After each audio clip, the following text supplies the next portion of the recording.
Alors, Hachem, le Zohar de ce matin, Parashat Kitetse.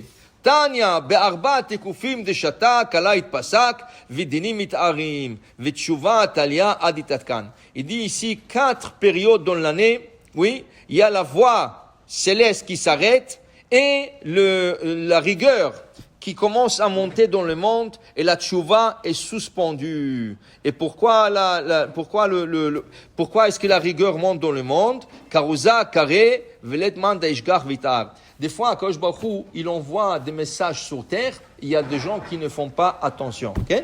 Ça veut dire qu'à Kosh Baruch il t'envoie des fois des petits messages. Comme la Gemara dit, Kol Yom Vayom, chaque jour, une voix sort d'Ar Chorev. Il y a une montagne qui s'appelle Chorev. C'est la montagne où on a reçu la Torah. Ça s'appelle Har Sinai, mais ça s'appelle aussi Har Chorev. Et cette montagne, chaque jour, il y a des messages qui sortent. Et tu l'entends, et la Gemara dit, malheur à ceux qui ne suivent pas ce message. Mais le Baal Shem Tov dit, je ne comprends pas. Qui c'est qui entend ce message? Qui c'est qu'on n'entend pas ce message? Est-ce que tu entends quelque chose? Dit le Baal Shem Tov, non. Des fois, tu vas te réveiller le matin. Et dans ton cœur, tu dis, j'ai envie, tu sais, aujourd'hui, j'ai envie de faire ça, cette mitzvah. J'ai envie de faire ça, j'ai envie d'aller là-bas. D'où viennent ces envies quand tu te réveilles le matin? Où est-ce qui vient? Justement de là-bas. Cette voix, on ne l'entend pas, mais on la sent dans notre cœur. Et quand tu as envie de faire une mitzvah, il faut se précipiter pour la faire, parce que le Yetzara, il va venir, il va te caresser un peu, tu vas oublier qu'est-ce que tu voulais faire. Okay? Ça, c'est le message qui vient du ciel. Et si les gens ne suivent pas ce message, ils ne vont pas faire ce que le message leur dit dans le cœur, okay? Là, dinin, la rigueur s'élève dans le monde. Vetshuva talia, et la tchouva est suspendue jusqu'à que les gens commencent à entendre et comprendre qu'ils doivent faire teshuvah, qu'ils doivent repentir. Surtout maintenant, on est dans le mois de Elul. Après toute une année, on a passé toute une année. Maintenant, on est vers la fin de l'année. Okay? La fin de l'année, c'est le temps de faire un peu de teshuvah. C'est le temps un peu de se réfléchir. Qu'est-ce que j'ai fait du mal? Qu'est-ce que je n'ai pas fait? Pas toujours qu'est-ce que j'ai fait du mal. Des fois aussi, c'est une question qu'est-ce que je n'ai pas fait. Par exemple, un gars qui est chez lui à la maison. Il sort pas. Il parle pas la shonara avec les gens, il fait pas de mal. Ok, il fait pas de mal. Mais qu'est-ce qu'il a fait? Est-ce qu'il a fait du bon? Il n'a pas fait du bon. Okay? Il n'a pas mis de filim. Okay? Il n'a pas fait plein de choses qu'il faut faire. Alors, il y a 2 choses. Surmera va'asetov. S'enlever du mal et faire le bien. Surmera, alors le gars est chez lui à la maison. Ok, il n'a rien fait du mal, mais il n'a pas fait tov.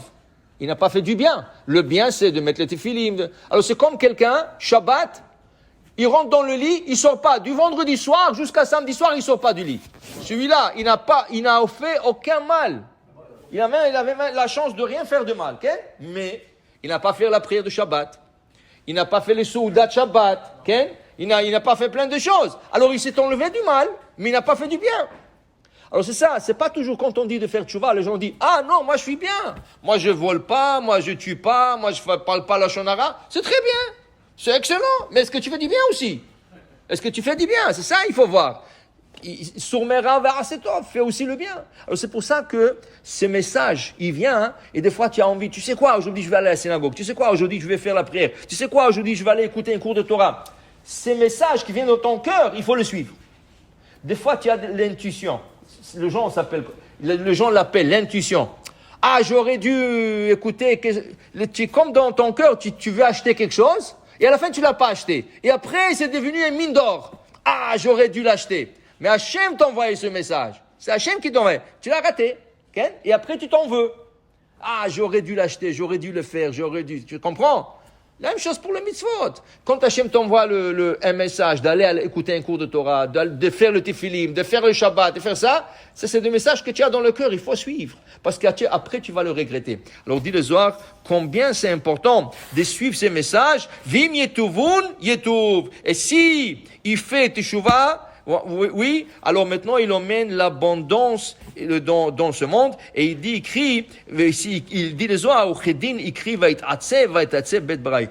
Celui qui est triste de tout ça, c'est notre père, c'est Akadosh Baruch Hu. Okay? C'est comme un père quand il voit son fils qui ne suit pas ce conseil. Le père est chacham. Il dit à son fils, écoute mon fils, c'est pas comme ça qu'il faut faire les affaires. C'est comme ça qu'il faut faire. Il faut pas que tu fasses ça, fais ça. Et le fils n'écoute pas. Il fait qu'est-ce qu'il veut. Il voit qu'il réussit pas. Qui c'est qui a plus de la peine? Pas celui qui le fit, c'est le papa. Ah, c'est dommage, je lui ai averti, je lui ai dit de faire. Pourquoi il n'a pas suivi? Pourquoi il ne va pas écouter? Alors la même chose, à Kosh Baruch Hu. Il nous envoie des messages, et après Hachem dit, il est atzouv, il est triste Hachem. Pourquoi ils n'ont pas écouté? Pourquoi ils ne font pas?